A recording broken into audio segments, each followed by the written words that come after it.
Amigos da Atual TV do Canal 10, estamos iniciando mais um Biografias de Nossa Gente. Hoje o nosso convidado é professor universitário, é agrônomo e é advogado. E também o presidente da Sociedade Rural de Pato Branco. Estamos nos estúdios aqui do Canal 10 com o Vicente Lúcio Michalizen. Doutor Vicente vai conversar conosco a partir de agora no Biografias de Nossa Gente. Intervalinho e já já estamos de volta.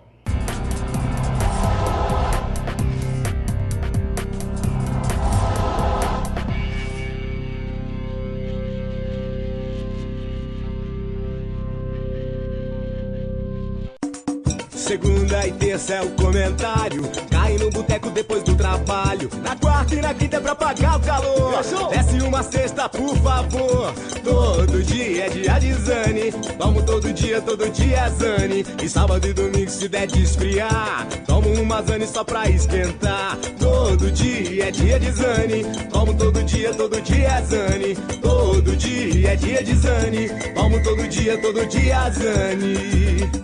Distribuidor Zani para Pato Branco e região, Balvede Bebidas, 3225-7575. Espaço 3A, móveis sob medida, alta qualidade e inovação, móveis com designer moderno e melhor aproveitamento de espaço, sempre proporcionando conforto, beleza e bem-estar para ambientes residenciais e comerciais. E portas internas do estilo que você precisa. A Espaço 3A trabalha com matéria-prima de primeira linha e profissionais especializados, garantindo resultados perfeitos para todos os ambientes. Imagine!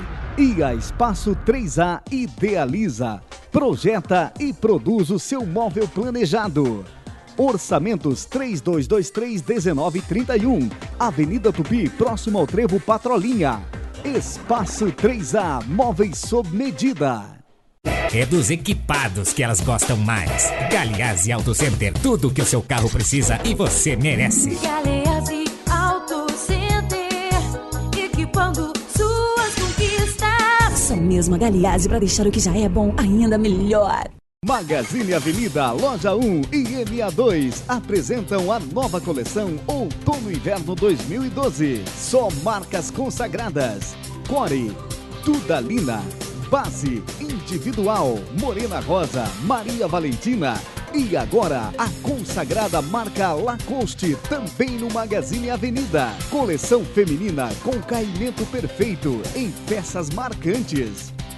Tons, cores e estampas que harmonizam a estação. Linha especial em acessórios e bolsas. Na linha masculina, inúmeras opções em cores e modelagem. Do básico ao sofisticado. Magazine Avenida. 2 lojas em Pato Branco. Loja 1 em frente à Praça Matriz.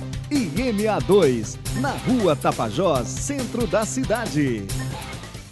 Tupi Materiais de Construção Rede Bem Viver. Tudo para sua construção ou reforma. Completa linha em pisos e cerâmicas, louças e metais. Tudo para pinturas e acabamentos, além de ferramentas e utensílios. Temos várias linhas de financiamentos, sempre com o melhor atendimento e entrega rápida. Faça seu orçamento com a Tupi Rede Bem Viver, na Avenida Tupi, bairro Cristo Rei. Telefone 3223-2233. A Gráfica Xingu reforça o time com mais um peso pesado da impressão. Melhor tecnologia do mundo agora na região. Impressora offset Heidelberg, 4 cores e 15 mil folhas por hora. Sistema CTP, que dispensa o fotolito e é 100% ecológico. Ainda mais agilidade e economia nos seus impressos. Agora são 6 máquinas de impressão que formam o time mais forte e completo do Sudoeste. Gráfica Xingu, qualidade, direito seu. Obrigação nossa. Fone 4632252266.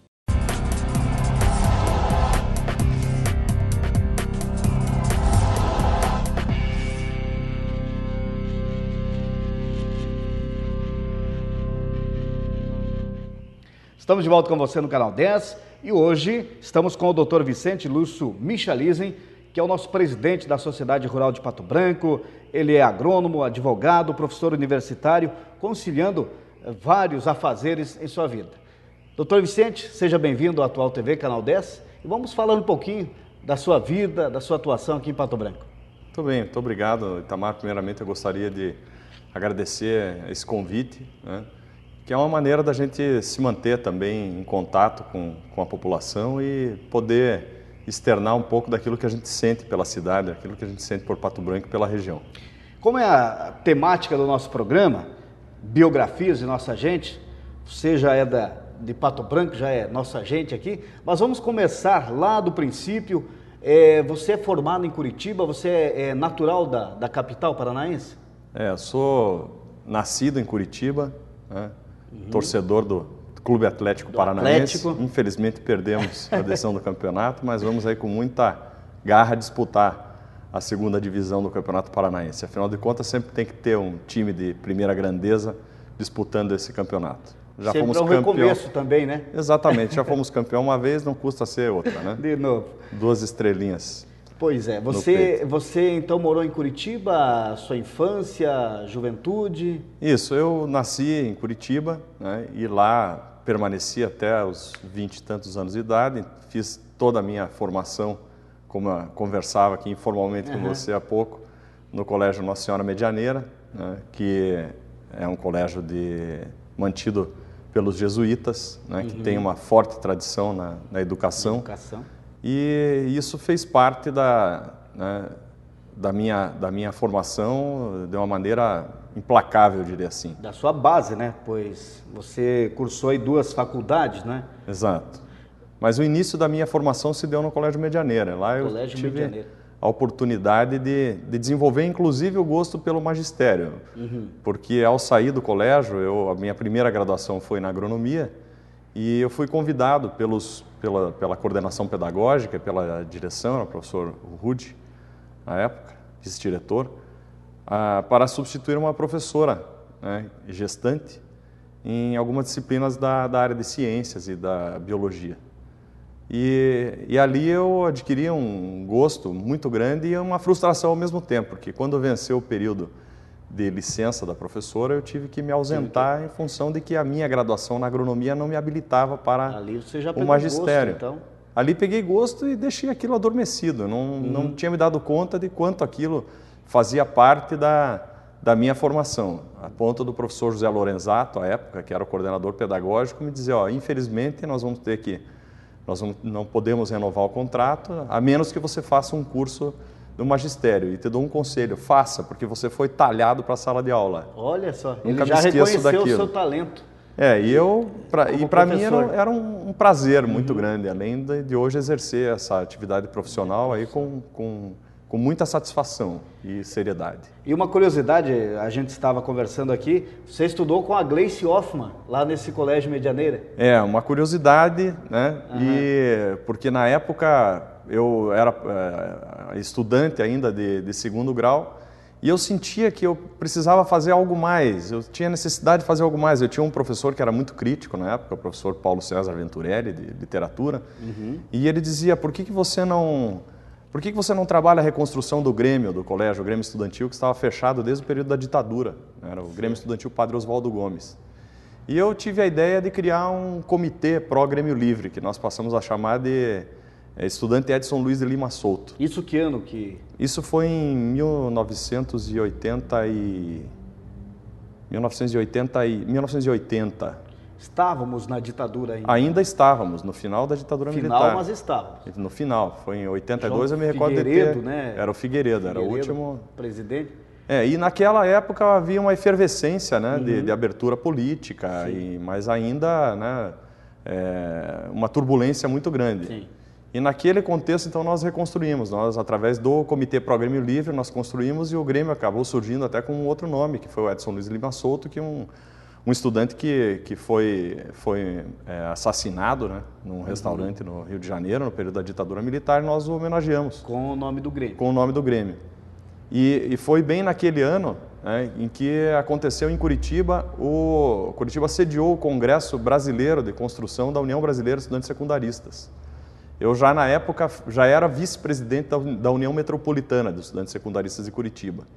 E atuava na militância clandestina, e naquela época também me relacionava com uma colega de turma, né, e que acabou sendo também eleita, juntamente com outros colegas, a Valéria Prockmann, a irmã da doutora Vanessa Bassetti Prockman-Esber, né, que é residente aqui em Pato Branco também.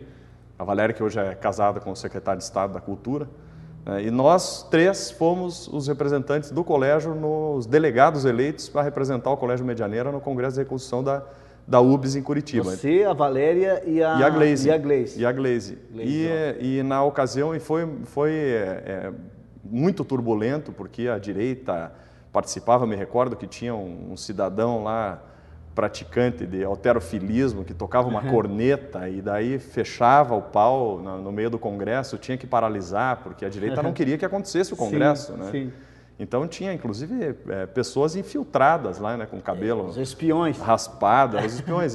Hoje a gente fala disso rindo, mas era um clima de muita tensão. Como é que era? É como a gente assiste nos filmes mesmo? Era de dar medo esse negócio? Dava medo porque a gente não podia falar abertamente, tinha que ser na clandestinidade, a gente tinha que fazer reuniões. Nas reuniões a gente usava nomes clandestinos, né? Então, eu comecei uma militância, sempre digo assim, uma militância política, mas sempre focada em entidade. Eu nunca tive uma militância político-partidária, nenhuma pretensão política de concorrer a cargo eletivo, nada disso. Mas eu sempre tive uma disposição em poder colaborar com a comunidade. E os professores, os familiares, como é que viam vocês, os jovens, participar desses movimentos? Bom, aí uma curiosidade, sou filho de militar, né? Então, em plena ditadura militar, meu pai, ex-comandante da Polícia Militar do Paraná, tinha que conviver, na verdade, com 2 subversivos dentro de casa, que eram eu e o meu segundo irmão já falecido, que era médico e que teve militância também no PCdoB, na época, na clandestinidade, enfim. Puxa. Então era uma situação assim, mas que ao mesmo tempo ele respeitava muito isso. Não concordava, mas respeitava, até porque fazia parte já de um processo de abertura política que nós estávamos vivendo, né? Então foi nesse contexto que eu acabei daí passando em 3 vestibulares. Eu comecei um curso de biologia, né? Depois acabei indo para agronomia, passei no vestibular de medicina também e acabei optando pela agronomia porque era uma escola pública. Eu achava que, embora meu pai tivesse posse e tal, eu tinha passado na PUC, não quis fazer a faculdade de medicina porque eu queria fazer agronomia, porque eu me identificava muito. Não só por ser público, mas também porque eu me identificava muito com a terra, porque lá no passado meu pai foi produtor rural, desenvolvia atividade leiteira na região de Paranavaí, né? Foi cafeicultor e eu despertei o gosto na infância e aquilo marcou de uma forma indelével, né? O meu caráter, eu posso dizer assim, é a minha alma. Então é indissociável também de mim essa ligação com a terra, né? Interessante. Aí você cursou em Curitiba, então, a Faculdade de Agronomia? Iniciei, olha, já começa a ficar difícil de lembrar de data, né? Mas eu me recordo, foi em 84, eu passei na Biologia, daí acabei cursando 6 meses, voltei para o cursinho, né?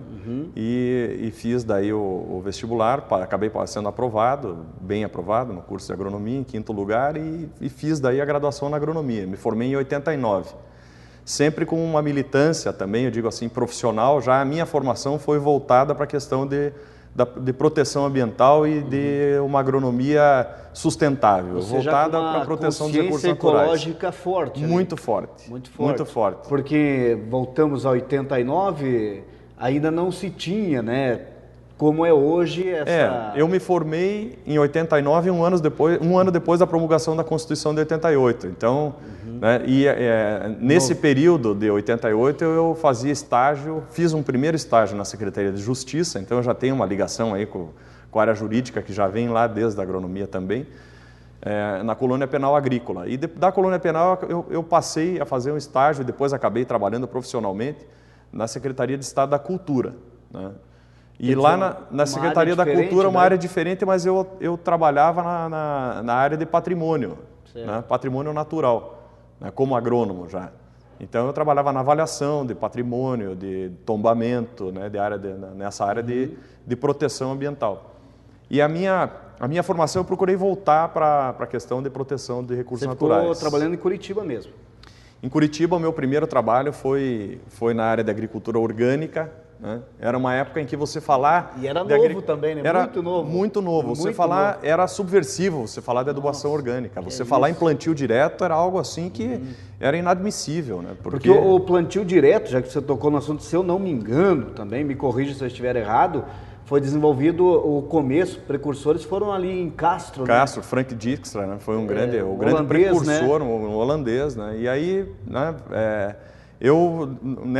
nesse contexto, depois é que a agricultura moderna acabou incorporando essas práticas, né, de agricultura orgânica. Mas o primeiro momento meu foi esse eu atendia uma grande rede de restaurantes vegetarianos, que na época havia uma provisão muito grande. Já Curitiba desponta como não é a capital ecológica de... lá já tem esse ar de... apenas de fachada, né? Isso já faz parte, né, da característica da cidade. De Curitiba. E aí eu me submeti a 2 concursos públicos na época, que eram para trabalhar na Secretaria do Meio Ambiente em Curitiba e na Emater. Acabei sendo aprovado nos 2, mas fui convocado as primeiras vagas eu fui convocado para trabalhar na Emater e na Secretaria de Meio Ambiente eu fiquei aguardando reserva de vaga, na expectativa de poder voltar, porque eu já tinha iniciado a faculdade de agronomia, de Direito, aliás. De Direito. Só que aí o que eu resolvi trancar a faculdade e assumir a minha função como extensionista da Emater. Certo. E optei por vir para a região sudoeste, né, porque era a região do estado, mais especificamente a região de Francisco Beltrão, dadas as características, inclusive das propriedades. Era a que mais investia recursos do Paraná Rural na época. Na época, o secretário da Agricultura era o Osmar Dias, né, e o governador era o Álvaro Dias. Álvaro Dias, né? E havia um programa de incentivo muito grande com recursos que vinham do Banco Mundial, muitos a fundo perdido e outros com contrapartida, dependendo da característica do agricultor, do pequeno, médio e do grande agricultor. Então eu optei vir para cá porque era a região onde eu via assim, a maior possibilidade de poder ajudar, né, no que você tinha ideia. Naquilo que eu tinha ideia, que era justamente a questão da conservação de solo, porque era um grande problema na época. O Banco Mundial havia apontado na época e a própria organização, a FAO, que um dos grandes problemas da fome no mundo era o problema da erosão. Que carreava solo fértil para os nossos rios e que precisava ser combatido. E coincidiu também de vir para cá. Lá eu já tinha conhecido minha esposa, atual e única, né? Que bom, né? E eu digo, na época a conheci, né, em Curitiba. Você já era casado daí quando veio para cá? Não, eu vim para cá, nós éramos namorados apenas, a família dela daqui de Vitorino. Aqui de pertinho? Qual é a família dela? A família Tesser. Tesser. Né? Minha esposa é filha do Gilberto e da Terezinha. Como é o nome dela? Fracaro Tesser, Luciane. Luciane. Isso. Então, ela fazia faculdade de bioquímica lá, de farmácia. Vocês conheceram lá em Curitiba? Nós nos conhecemos em Curitiba. Mas nos distanciamos nesse período em que eu acabei até ficando mais próximo dos familiares dela aqui. Não tão próximo assim, porque eu assumi em Francisco Beltrão, né, o regional de Francisco Beltrão, município de 2 vizinhos, num escritório que era o escritório distrital de Cruzeiro do Iguaçu. Cruzeiro do Iguaçu. Então ali eu conto em sala de aula, hoje eu sou professor de Direito Administrativo lá em Beltrão, na CESUL, no Centro Sul-Americano de Ensino Superior, e professor aqui no Mater Dei também de Direito Ambiental.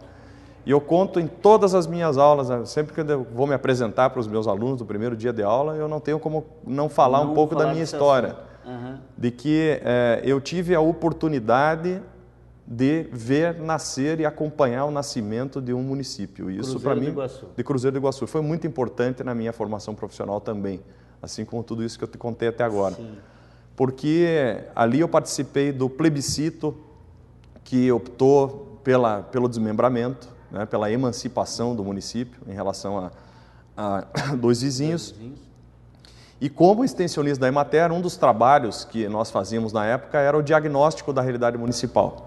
E um município pequeno, desmembrado, essencialmente agrícola. Exatamente. Então, a importância desse trabalho, né? E conhecer, porque o diagnóstico da realidade municipal, ele se faz através do levantamento de informações gerais, não só da agricultura, mas aspectos econômicos, que focam na agricultura e na pecuária, como você falou, mas também de educação, de saúde, de assistência social. Sustentabilidade, viabilidade de um município, né? Porque um dos trabalhos do extensionista, até eu quero aqui render as minhas homenagens a todos os funcionários da Emater, né? Porque é um trabalho muito valoroso que é feito pelo Sistema Estadual de Agricultura, mas especialmente pela Emater, e a Par também, que produz a tecnologia, mas a Emater que leva a tecnologia e trabalha muito pouca gente sabe. A extensão rural é um trabalho de educação, né? É um trabalho que é feito pelos técnicos, né? Técnicos agrícolas, engenheiros agrônomos, veterinários, zootecnistas, assistentes sociais, e que tem por objetivo melhorar a qualidade de vida do pequeno e do médio produtor. Eles vão lá dentro da propriedade. Dentro da propriedade, né? Organizam, através de associações, as cooperativas, existem assessores de cooperativismo dentro da Emater, na época havia essa função.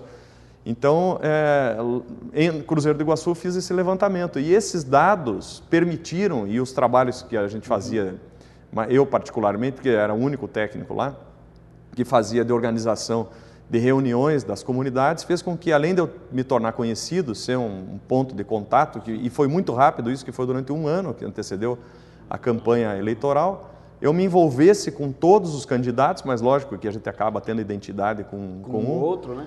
E o candidato eleito lá, que foi o Luiz Pontes, na época, que hoje é o atual vice-prefeito lá do Túrmina, me convidou para assumir a Secretaria Municipal de Agricultura e Meio Ambiente. Então eu já vi surgir o município, já foi tudo muito rápido, né? E você trabalhou como secretário aí? Criei o escritório, né? Fiz inicial o escritório da Emater, o escritório local da Emater, né? E acumulava a função de secretário municipal de Agricultura e Meio Ambiente. O que fazia com que o fluxo de recursos que vinham do Paraná Rural fluísse muito, muito rapidamente, muito bem. Sim. Né? E ali eu fiquei foi até 93 eu fiquei em Cruzeiro do Iguaçu. E aí, quando nós nos casamos, acabamos achando melhor vir morar aqui em Pato Branco.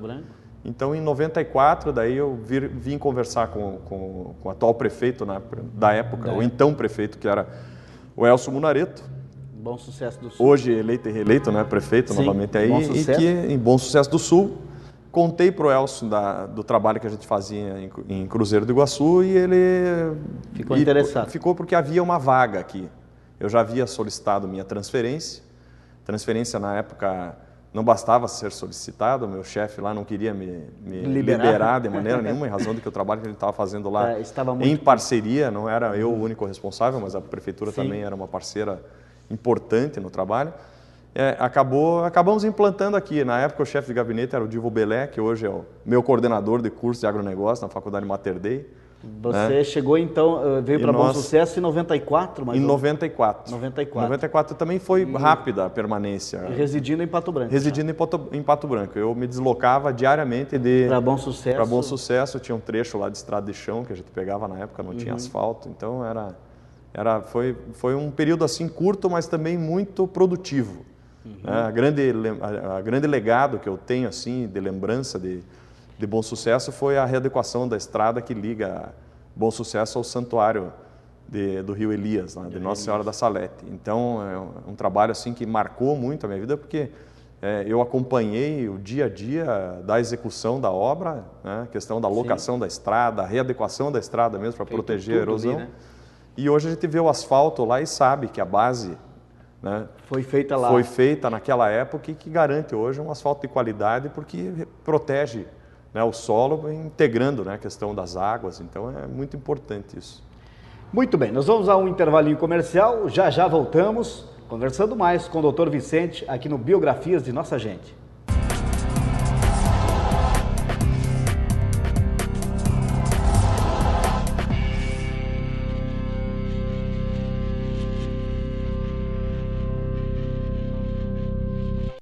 Bavária Móveis, uma loja diferenciada e com produtos exclusivos. Conheça a nossa linha em móveis rústicos estilo europeu, em madeira maciça, produzidos artesanalmente. Móveis com designer diferenciado, linha exportação com preços acessíveis. A Bavária Móveis também trabalha com móveis modernos sob medida, em madeira e MDF, planejados para todos os ambientes, e grande variedade em móveis em embuia, para jardim e piscina, com resistência e durabilidade. Bavária Móveis, a Europa mais perto de você, na Avenida Tupi Centro, fone 3025-2412.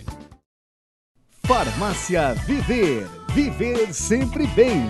Agora é especializada em medicamentos para fertilização e reprodução humana, além de toda a linha de medicamentos para diabetes. Farmácia Viver, sempre com excelente atendimento. Toda a linha em perfumaria, maquiagens e tinturas para cabelo, produtos de higiene e bem-estar e ampla linha em suplementos alimentares, produtos infantis e conveniência.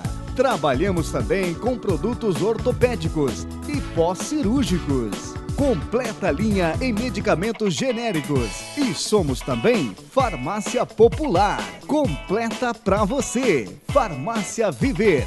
Avenida Brasil 446, no edifício Max Saúde. Disque entrega 3220-2990. Com linhas modernas e arrochadas, o novo Mitsubishi Lancer traz a combinação perfeita entre segurança, design e conforto. Pois além de confortável e espaçoso, possui uma excelente dirigibilidade, com todos os comandos à mão do motorista, aliando assim desempenho e controle total do veículo. O design do Mitsubishi Lancer GT mantém a forma e o estilo que deu fama ao Lancer, mantendo seu DNA de campeão. Venha para Monticoia Motors, a sua concessionária Mitsubishi em Pato Branco e Francisco Beltrão, e conheça o novo Lancer, um sedã tão moderno que você vai pensar que está viajando no tempo. A VidaTex é especializada na confecção de uniformes, conforto para os funcionários e visibilidade para a sua empresa. Uniformes personalizados de todos os tamanhos e padrões, além de camisas, jalecos, macacões e agasalhos. A VidaTex fabrica também bolsas com modelagens exclusivas e dispõe de brindes personalizados em grande variedade. Faça seu orçamento. 3224-6793. VidaTex, uniformes, bolsas e brindes. Rua Pioneiro Alberto Brown, 715, bairro La Salle. Marvil Comunicação Visual, mais de 20 anos no mercado, investindo constantemente em novas tecnologias para melhor atender seus clientes. Nova máquina Iron, fazendo impressões digitais com até 3,20 metros sem emendas. Exclusividade Marvil. Plotter de recorte a laser, proporcionando maior precisão no corte de acrílico e MDF. Com experiência, novas tecnologias e profissionais qualificados, a Marvil realiza trabalhos com qualidade e durabilidade. Fachadas comerciais, banners, personalização de frotas e veículos, placas de identificações, troféus em acrílico, luminosos e tudo o que você imaginar em impressão digital. Marvil Comunicação Visual, imprimindo qualidade. Na Rua Paraná 569, telefone 3224-2432 ou acesse www.marvilcv.com.br. A Panificadora e Confeitaria Itália está totalmente remodelada. Ambiente agradável para você e sua família. Lanches, salgadinhos, doces, sobremesas, sucos, café expresso e chocolate quente. E ainda, bolos e tortas especiais. Deliciosas novidades que só a Panificadora Itália tem para você. Faça sua encomenda. Ligue 3225-2934. Panificadora e Confeitaria Itália, onde a qualidade é uma paixão. Rua Iguaçu, esquina com Tocantins. Sinuelo Autopeças, uma loja completíssima, onde o amigo cliente compra tudo em 12 vezes. Além de toda a linha para automóveis nacionais, a Sinuelo Autopeças dispõe de ampla linha em peças para veículos importados, como disco de freios, baterias Moura, bombas d'água e filtros. E também linha de suspensão. Faça seu orçamento com a Sinuelo Autopeças. Aqui você tem preço bom, prazo diferenciado e um excelente atendimento. Disque Peças 3225-8080. Com a Sinuelo, você vai mais longe. Avenida Tupi, Centro. Parzianello Acabamentos, uma grande loja com o que há de melhor para o conforto de sua casa. A maior variedade da região em azulejos, pisos cerâmicos e porcelanatos. Trabalhamos com marcas conceituadas no mercado. Linha especial de pastilhas nacionais e importadas para dar o toque final no acabamento de sua obra. Imagine o ambiente. E a Parzianello Acabamentos vai ajudar você a idealizar o seu sonho. Para banheiros, louças, banheiras de hidromassagem e metais, Docol, Meber e Lorenzetti.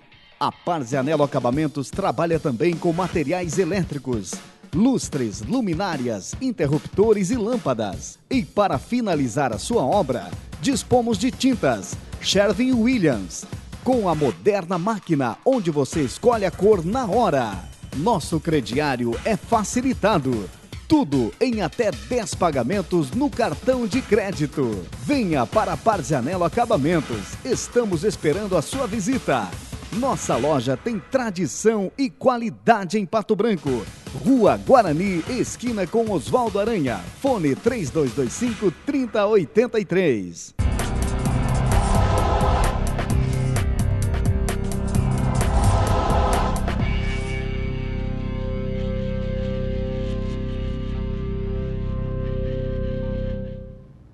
Estamos de volta com você no Canal 10, aqui na Atual TV, hoje conversando com o Dr. Vicente Michalise, ele que é advogado, agrônomo, professor universitário, é o nosso atual presidente da Sociedade Rural de Pato Branco. Doutor, nós estávamos falando do ano de 1994, então teve a passagem por Bom Sucesso do Sul. Bom Sucesso. Que era um município novo na época, né? Era um município novo, também no mesmo processo de emancipação em que ocorreu, né? Cruzeiro do Iguaçu, Bom Sucesso foi um dos municípios também que na região acabaram surgindo. E como havia também, foi um período daí de 94 para 95, houve troca de governo, né? E a gente acabou se posicionando também politicamente na época, mas até independente de posicionamento político e mais por força de currículo mesmo, eu acabei sendo convidado para compor uma das diretorias da Companhia de Desenvolvimento Agropecuário do Paraná, Codapar. E importante empresa do Sistema Estadual de Agricultura. A antiga Copasa, seria? Ela foi produto da fusão da Copasa e da Café do Paraná, o CAF do Paraná, né? Que era a Companhia Agropecuária de Fomento do Estado. E a Copasa, que era a Companhia Paranaense de Silos e Armazéns. Certo. Então ela era a fusão.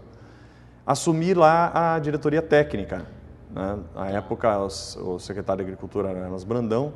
Isso você voltou para Curitiba? E voltei para Curitiba. Acabei voltando muito contrariado pela minha esposa, porque nós estávamos bem instalados aqui e até, na verdade, foi uma... E a sua esposa atua na área de?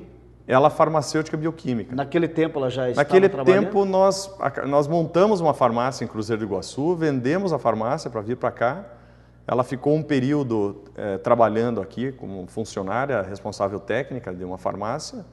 E quando fomos para Curitiba, ela assumiu uma função daí na área que ela se especializou, que foi a bioquímica, de análises clínicas. Certo. Né?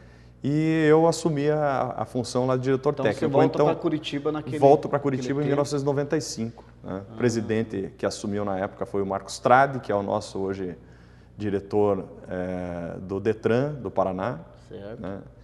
E ficamos um período, então, na Companhia de Desenvolvimento, na Codapar, durante aproximadamente 2 anos. Né? Quando houve daí um remanejamento político ali na própria companhia, e eu resolvi dar uma guinada na minha formação acadêmica. Eu resolvi que eu precisava redefinir algumas situações aí, do ponto de vista de formação mesmo, e retomei o projeto do curso de Direito. De Direito que você havia... Que eu havia paralisado lá atrás. Então, não pude mais aproveitar aquele curso que eu havia trancado, porque isso foi lá em 1990. 1990 que eu havia iniciado. Muito tempo, né? Muito tempo. Eu me formei em agronomia em 89, já em 90 prestei o vestibular para o Direito. E daí tranquei por ter assumido... Fez novamente o vestibular. Em matéria. Daí fiz novamente o vestibular e comecei tudo de novo. O senhor devia ser um bom aluno, né? Passava muito bem? Modéstia à parte, sim. Não tenho um histórico de reprovação. Aliás, sempre conciliava muito bem as coisas, porque eu sempre gostei muito de esporte. Né? Outro dia um aluno me parou na faculdade e disse assim, professor, no corredor, fiquei sabendo de uma coisa a teu respeito. Eu digo, meu Deus, lá vem. O que você descobriu da minha vida pregressa aqui? Descobri que você foi lutador. Eu disse, opa. Então eu gostava muito de artes marciais. Eu tive que parar, depois ele me perguntou por que razão. em razão de uma lesão que fiz de coluna e tal, nada muito grave, mas acabei descobrindo um problema que eu tinha congênito até. Alguma coisa do gênero? Eu comecei pelo judô, depois tive uma passagem na capoeira, cheguei a dar aula de capoeira para criança, né? Eu dava aula para crianças em escolas. E aí depois acabei descobrindo o gosto do judô e da capoeira, acabei descobrindo o gosto pelo jiu-jitsu. Quando ainda não se falava em luta livre, em MMA, nada disso. Jiu-jitsu era bem mistério antigamente, né? Hoje que o jiu-jitsu, na verdade, ele é um fundamento do próprio judô, né? Dizem que ele é precursor até do próprio judô, porque ele trabalha muito com luta de chão, mas mais a filosofia. Então eu me identificava muito com a filosofia das artes marciais, como me identifico muito até hoje. Então eu tenho na minha formação assim religiosa, a minha formação religiosa é católica, né, em razão de ter estudado numa escola jesuíta, né? Dos meus pais especialmente, né, a minha mãe querida, que era muito católica, e a gente acabou tendo essa formação que a gente pratica, né? Claro. Mas a filosofia oriental também, e os jesuítas têm uma ligação muito forte com a filosofia oriental. Então as artes marciais, né, também fazem parte da sua vida, parte da minha vida, de alguma forma. Hoje, pelo menos, a meditação e alguma coisa a gente leva, né, na prática do dia a dia. Mas voltando, né? Você, aí, que universidade ou faculdade? Aí eu acabei voltando, então, para o curso de Direito. Daí fui aprovado na PUC do Paraná, comecei o curso de Direito, né? E ao mesmo tempo, já logo em seguida, resolvi retomar aquele projeto de sala de aula. Então me perguntava, mas por que você está fazendo como segunda formação, depois de tanto tempo que era o comum, né? Sim. O curso de Direito, para fazer concurso? Eu falei, não, eu não quero fazer concurso. Não, você tem potencial, podia fazer um concurso aí para magistratura ou para o Ministério Público. Eu disse, não, eu quero dar aula. Dar aula. Então a minha intenção era fazer a graduação, poder dar aula no Direito, né?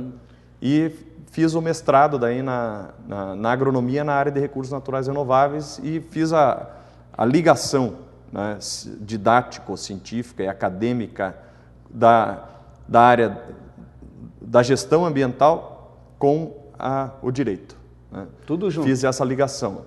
E tanto é que a minha dissertação de mestrado é um estudo, né, que é sobre gestão ambiental e planejamento agrário de assentamentos de reforma agrária. Conciliar, né, os dois cursos, assim dizendo? Eu acredito que sim, hoje ainda mais, né, porque eu consigo me realizar, porque me perguntavam também, e agronomia, você vai abandonar, você pretende abandonar? Tanto que durante a faculdade eu acabei me deslocando, eu fiquei afastado um período da Emater, né, e fui prestar assessoria parlamentar, na época para o deputado Aníbal Cury, na Assembleia Legislativa do Paraná. E durante aquele período eu acabei me afastando, de certa forma, do campo, porque eu prestava uma assessoria mais ligada nas questões que eram necessárias, né, de informação técnica da agronomia e também já do direito, porque eu fazia a faculdade, né, e acabei conseguindo fazer essa ligação entre o direito e a agronomia. E que ano você retorna aqui para Pato Branco, para o Sudoeste? Pois então, aí foi interessante, porque a gente sempre vinha para cá, né? Visitando os parentes, os familiares, né? O meu sogro, que na região, ele com o irmão, o Irineu Tesser, são precursores também do plantio direto aqui, então a gente pôde também ficar de alguma forma ligado e aprendendo muito daí com a experiência prática deles aqui na integração lavoura-pecuária, que eles sempre tiveram gado e articularam essa questão da integração lavoura-pecuária, que entra forte na sociedade rural hoje. A gente já começa a vir para os dias de hoje aqui, na nossa retrospectiva. Aí. E já comecei, já passo a ter uma ligação novamente. Mas quando eu terminei a graduação no Direito, e já prontamente aprovado no exame de ordem, que já na época já havia sido retomado, já tendo concluído também o mestrado, já com o título de mestre, eu já dava aulas em cursos de especialização. Certo. Né? Curso de especialização pelo Instituto Brasileiro do IBPEX, né? Instituto Brasileiro de Pesquisa e Educação. E no Brasil todo, né? E no final da graduação no Direito, um professor que era meu professor de direito penal e que era vice-diretor da faculdade aqui em Francisco Beltrão, me falou da existência do SESU e disse, olha, tem um grupo lá que está com um trabalho muito interessante, com uma faculdade que tem uma intenção de trabalhar um aspecto crítico do direito e tal, e eu sou vice-diretor na faculdade, você não quer mandar teu currículo para lá? Eu disse, olha, é até a minha intenção de voltar, de alguma forma, para o Sudoeste, porque eu vim para cá para dar uma incrementada na minha formação profissional, né? Acabei mandando o meu currículo, fui chamado pela diretora da época, era a professora Roseli Michalowski Alves, que todo mundo pensa que é minha parente, mas é Michalowski, não é Michalizem. É Michalizem, né? Então, acabei sendo chamado e assumi, e desde isso em 2003. Então, já tem 9 anos que eu exerço a disciplina de professor universitário, já de graduação, lá em Beltrão, com a disciplina de Direito Administrativo.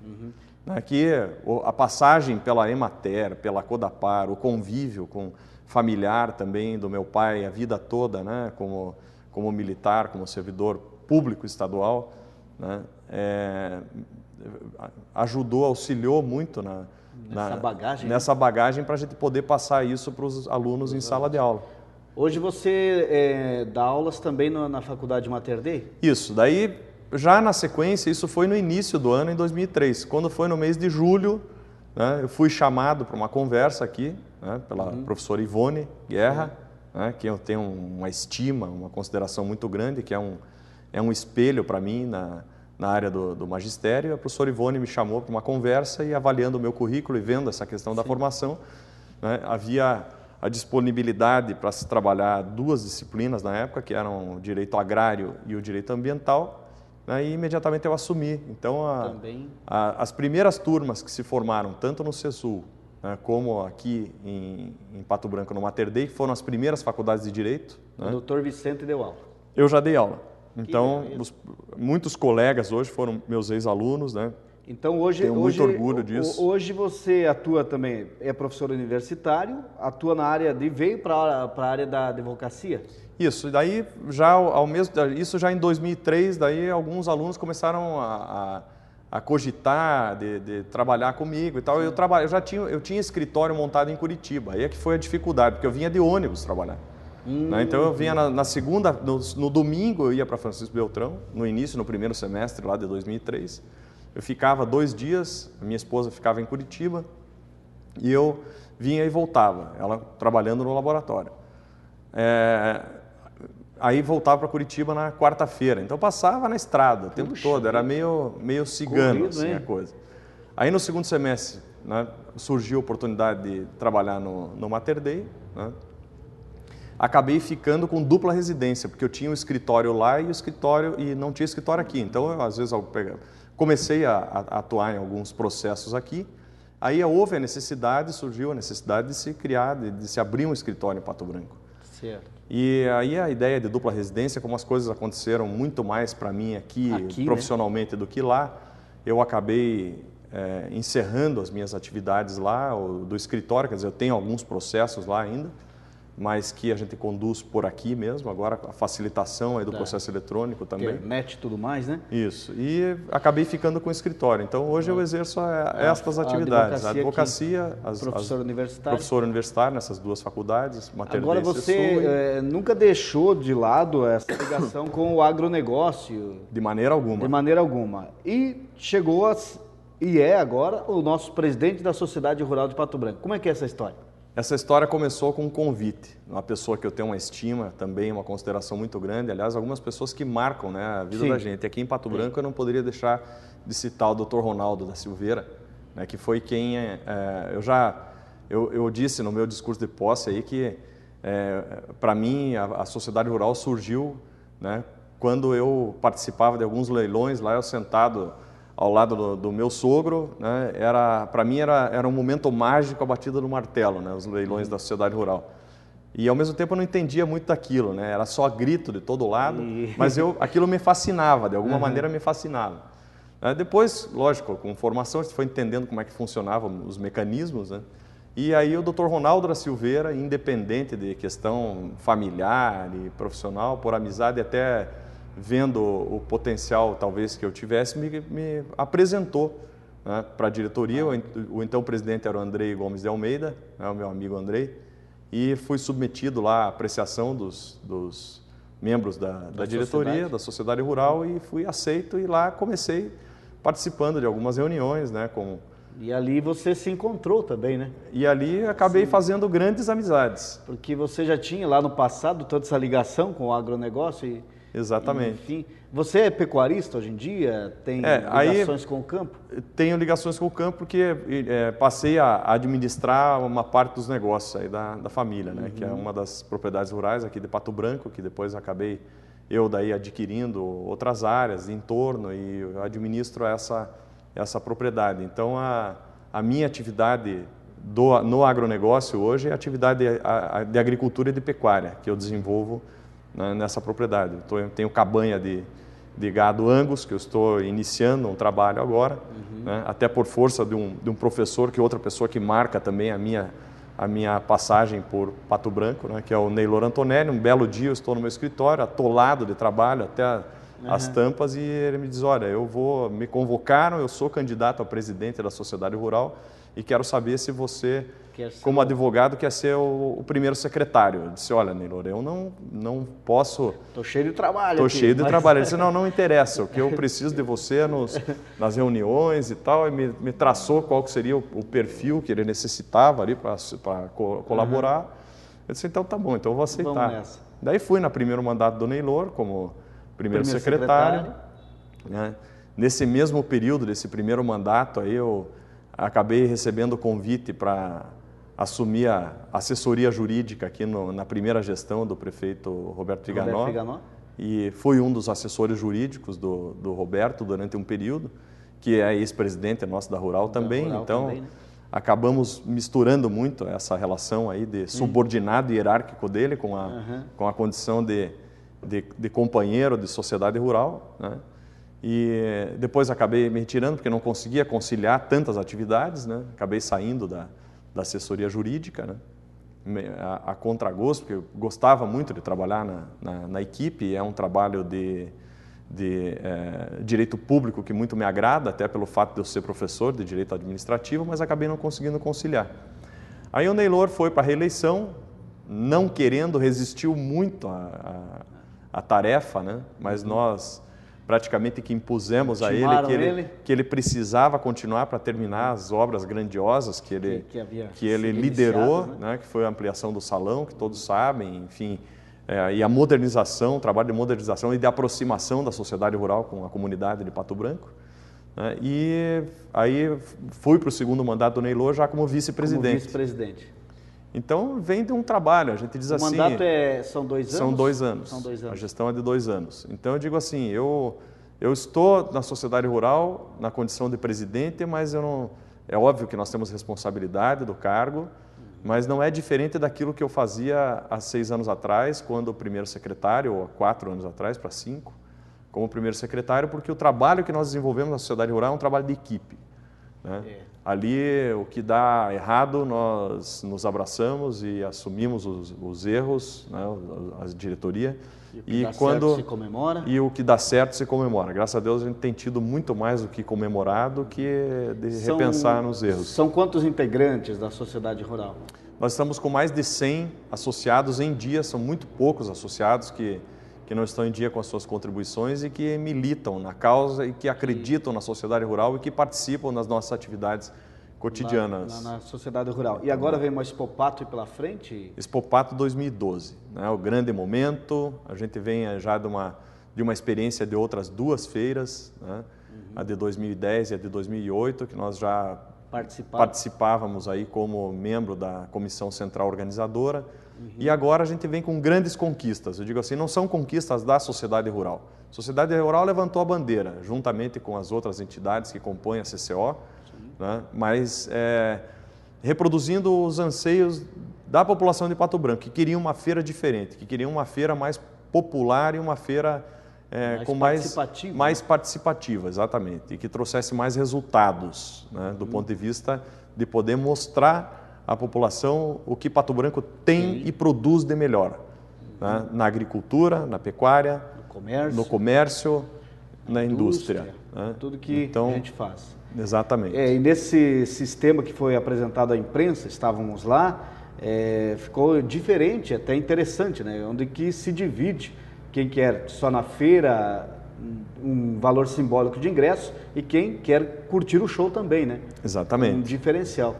Isso foi uma das grandes inovações. Então, se reclamava muito que o ingresso era muito caro para entrar na feira, muitas vezes era um ingresso barato para ir no show, mas muito caro para ir na feira. Então, quem tinha interesse de só participar da feira e não tinha interesse nos shows, deixava de ir na feira. Hoje, nós dizemos assim, que quem quer ir na feira, vai na feira. Vai na feira. Quem quer ir no show, vai no show e na feira. Vai no show e na feira. Uma ideia bem inteligente, né? Então, vai e participa de tudo. Quer dizer, essa é a grande inovação. Então, quais eram os setores que reclamavam? O nosso setor reclamava muito disso, porque tem alguns leilões nossos que o pessoal não tinha condições de participar simplesmente do leilão, porque era um dia que tinha um show muito caro, ia lá para participar de um leilão à tarde, por exemplo, de suínos.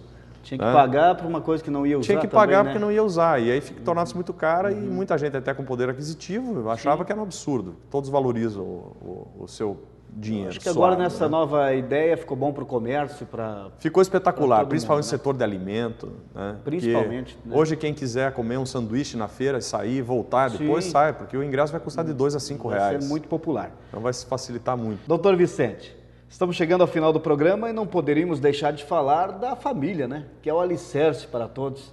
É verdade. O senhor é casado, filhos? Casado, pai de 2 filhas maravilhosas. Sou casado com a Luciane Tesser, né? Michalizi, né? Descendente de italianos, eu descendente de ucranianos por parte de pai. Né? Minha mãe descendente de holandeses e de brasileiros também. Né? E as minhas filhas, Letícia e Luísa, né, que foram os grandes presentes, né, que Deus me deu. Que idade elas estão? A Luísa vai fazer 10 anos e a Letícia vai fazer 6. As menininhas. São meninas. Que bom, que bom. Doutor Vicente, obrigado pela presença aqui na Atual TV. Sei que teríamos mais um programa, pelo menos, para fazer aqui com tantos assuntos para conversar. Mas fico agradecido deste momento e espero tê-lo aqui no Canal 10 em outras oportunidades. Eu é que agradeço. Muito obrigado. Semana que vem voltamos com mais um convidado aqui no Biografias de Nossa Gente. Um grande abraço, obrigado pela companhia e continue ligado no Canal 10.